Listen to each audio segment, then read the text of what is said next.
ఈరోజు మా ప్రియతమ నాయకుడు జగన్మోహన్ రెడ్డి గారి యొక్క నాయకత్వానికి ఈరోజు అందరూ సెల్యూట్ చేయాల్సిన రోజు.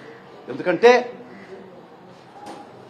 మా పార్టీ అధ్యక్షుడు గౌరవనీయులు జగన్మోహన్ రెడ్డి గారు తన కార్యకర్తల్ని నాయకుల్ని ఏ విధంగా కాపాడుకుంటాడు అనే దానికి ఈరోజు నిదర్శనం.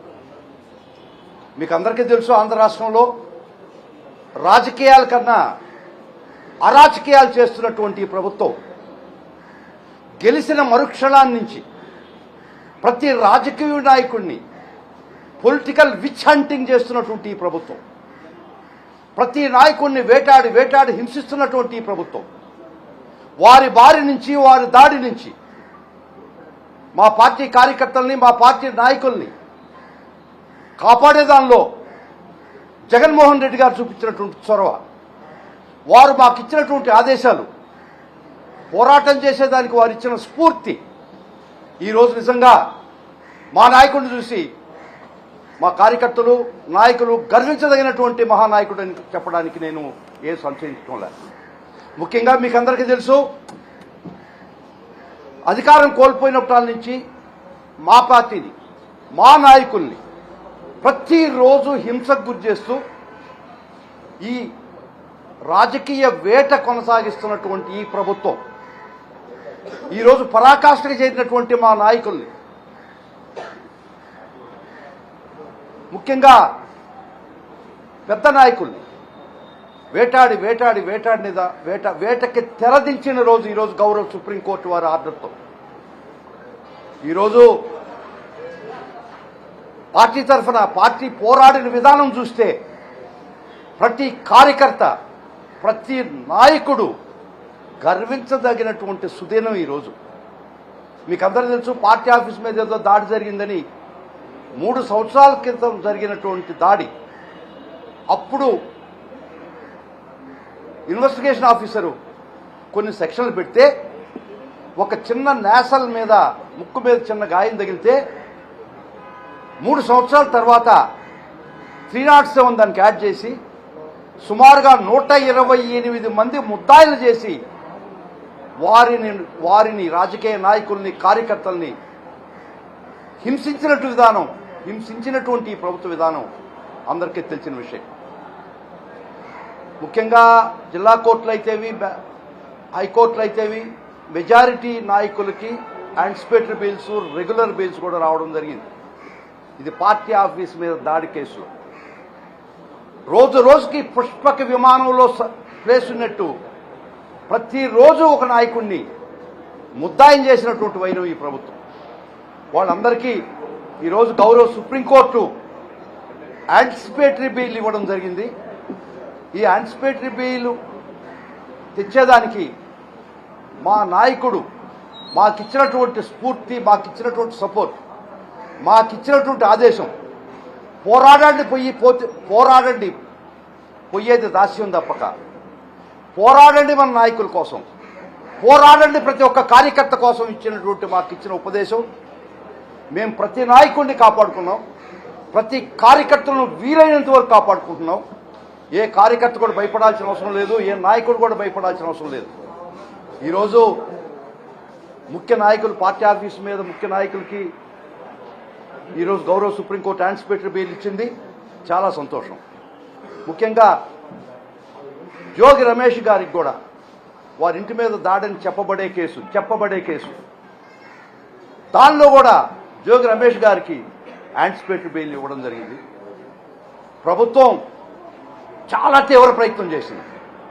ఈ నాయకుల్ని జైళ్లకు పంపించాలా, ఈ నాయకుల్ని వేటాడాలా అనే ప్రభుత్వ ప్రతి ప్రక్రియ వైఎస్ఆర్ కాంగ్రెస్ పార్టీ అడ్డగించింది. వైఎస్ఆర్ కాంగ్రెస్ పార్టీ కార్యకర్తలు అండగా నిలబడ్డది. వైఎస్ఆర్ కాంగ్రెస్ పార్టీ ప్రతి నాయకుడి వెనక అండగా నిలబడ్డది. ఇదంత కారణం మా ప్రియతమ నాయకుడు జగన్మోహన్ రెడ్డి గారు తీసుకున్నటువంటి చొరవ. కాబట్టి చాలా చాలా సంతోషం. ఈరోజు వాళ్ళకి ప్రస్తుతానికి వాళ్ళు జరిపినటువంటి దాడులు వేటలు ఈరోజు గౌరవ సుప్రీంకోర్టు వారు తెరదించి ఈరోజు మాకు యాంటిసిపేటరీ బెయిల్ ఇవ్వడం జరిగింది. ఏదో విన్నాను, ఏదో కొన్ని ఛానల్స్లో బెయిల్ ఏ నిమిషంలో అయినా క్యాన్సిల్ చేయొచ్చు, ఇది బెయిల్ కాదని ఏదో ప్రచారం చేస్తున్నట్టున్నారు. అనిలబ్బా వాళ్ళు సునకారావులని ఉంటారు కొంతమంది, వాళ్ళు కొంత సునకానందం పొందుతారు, పొందనివ్వండి. ప్రతి బెయిల్ కూడా కండిషన్ వైలేట్ చేస్తే క్యాన్సిలేషన్ పోవచ్చు. అది దీనికే కాదు, ప్రతి యాంటిసిపేటరీ బెయిల్కి ఉండే అది ఫాలో అయ్యే కండిషన్స్. కాబట్టి పూర్తి స్వేచ్ఛ. ఎప్పుడైనా ఇన్వెస్టిగేషన్ ఏజెన్సీ మమ్మల్ని రమ్మని పిలిస్తే, మా నాయకులు రమ్మని పిలిస్తే ఖచ్చితంగా అటెండ్ అవుతారు. వాళ్ళకి తెలిసిన విషయం వాళ్ళు చెప్తారు. గతంలో కూడా మా నాయకులు పోలీసు వారు ఎప్పుడు పిలిచినా కూడా ఇన్వెస్టిగేషన్కి పోయినారు. ఇన్వెస్టిగేషన్ వాళ్ళకి తెలిసిన విషయాలు ఇన్వెస్టిగేషన్ ఆఫీస్కి చెప్పడం జరిగింది. అంటే పిలిస్తే పోతాం, నోటీస్ ద్వారా పిలిస్తే ఎప్పుడైనా పోతాం. సర్వశక్తులా మాకు తెలిసినటువంటి విషయాలు ఇన్వెస్టిగేషన్ కోఆపరేట్ చేస్తాం.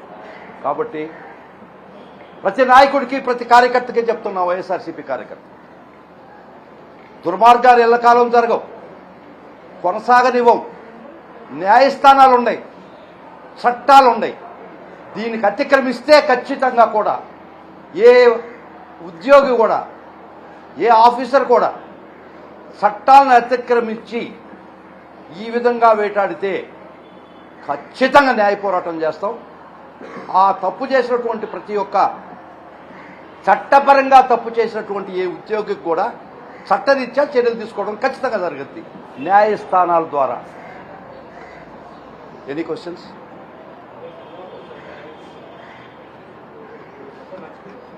ఎనీ క్వశ్చన్స్ బాబు?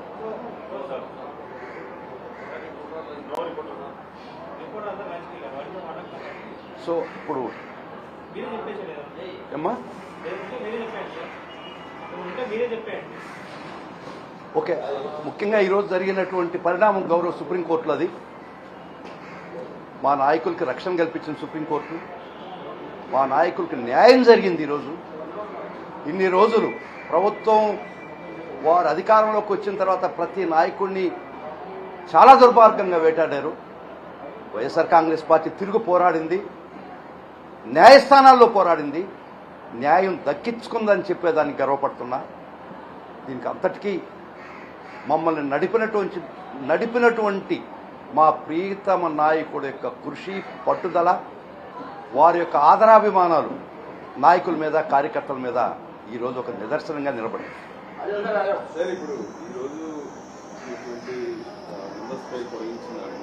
పొడిగించలేదు, అది ఇంట్రీమ్ ఆర్డర్ ఉండింది, ఫైనల్ అబ్జల్యూట్ చేశారు. ఇప్పుడు దాకా ఇంట్రీమ్ ఆర్డర్ ఇస్తూ పొడిగిస్తూ జరుగుతూ వచ్చింది. కానీ ఈరోజు డిస్పోజ్ ఆఫ్ చేశారు, ఇంట్రీమ్ ఆర్డర్ ఫైనల్గా చేశారు. సో ముందస్తు బెయిల్ గ్రాంట్ చేశారు. కానీ ప్రతి ముందస్తు బెయిల్లో కానీ ప్రతి బెయిల్లో కానీ కండిషన్ ఉంటుంది. ఇన్వెస్టిగేషన్ కోఆపరేట్ చేయాలి. మీరు ఎక్కడైనా విదేశాలకు పోదలుచుకుంటే ఇన్వెస్టిగేషన్ ఆఫీస్ కానీ ఛార్జ్ షీట్ వేసిన తర్వాత కోర్టు పర్మిషన్ తీసుకోవాలా. అంటే ఏ కండిషన్ వైలేట్ చేసినా ఎవరికైనా ప్రతి కేసులో కూడా ఏ బెయిల్ కూడా క్యాన్సిలేషన్ రావచ్చు. ఈరోజు సుమారుగా 20 మందికి యాంటిసిపేటరీ బెయిల్ ఇవ్వడం జరిగింది.